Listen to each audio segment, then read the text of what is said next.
Another update, Paolo Avellino and Kem Chiu sa kanilang series na Linlang kung saan ay umabot na nga po ng 340 views. Palaging ganyan, araw-araw ang views nila. Ang lakas. Trended ang Kim Pao. Dito po ang trend nila is What's Wrong with Secretary Kim? Umabot ng 20 tweets. And Kim Pao on fire. Ito mas malakas. Juliana 48 key tweets. Paolo Avellino and limang tagline po ito.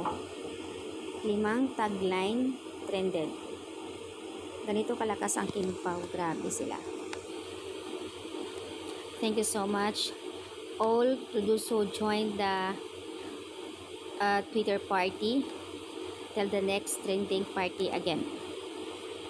Congrats, ang sisipag naman talaga magdut-dut ng mga family Kim Pao. Diba? Dito talaga ang galing ni Pao sa Linlang. Talagang alaga si Kimi pero yung dibdib ni Kimi halos sasabog na. Habang hindi pa raw lumalabas si Bibi, si Juliana muna ang alagaan, si Mami muna ang alagaan. Ay, grabe, ang cute-cute ni Pao. Ito po ay sa Linlang habang gumagawa si Pao ng crib. So, ayan yung binitawan niyang linya. Na habang hindi pa lumalabas si Bibi, si Mami muna. Sana all hanggang sa personal. Ang sweet naman ni Victor, alagang-alaga si Juliana.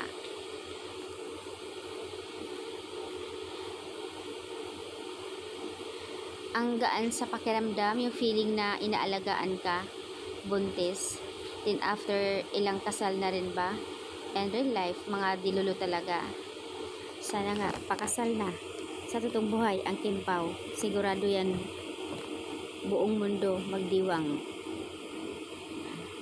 Ayon sa comment, ang bait talaga ni Victor bilang asawa at tatay, ang swerte nga naman ni Juliana. Dito sa Linlang, halos iyakan, sakit sa dibdib. Pero kakaiba naman sa WWSK. Kumbaga, bawi lang din dito sa series nila.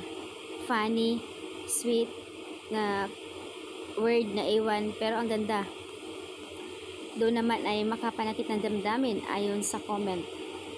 Kaya naman bumawi sa, yun naman din ang binitawan noon ni Pao na bumawi siya dito sa local adaptation. Kung doon nga sa kabila, sa Linlang, sobrang mapanakit na damdamin, masyadong maraming nasaktan at ang sakit.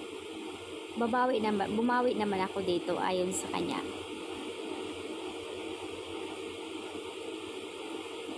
So, ang tanong din dito, magkabalikan kaya si Juliana and Victor? At ngayon ay sobrang na-addict na rin itong si Alex kay Juliana.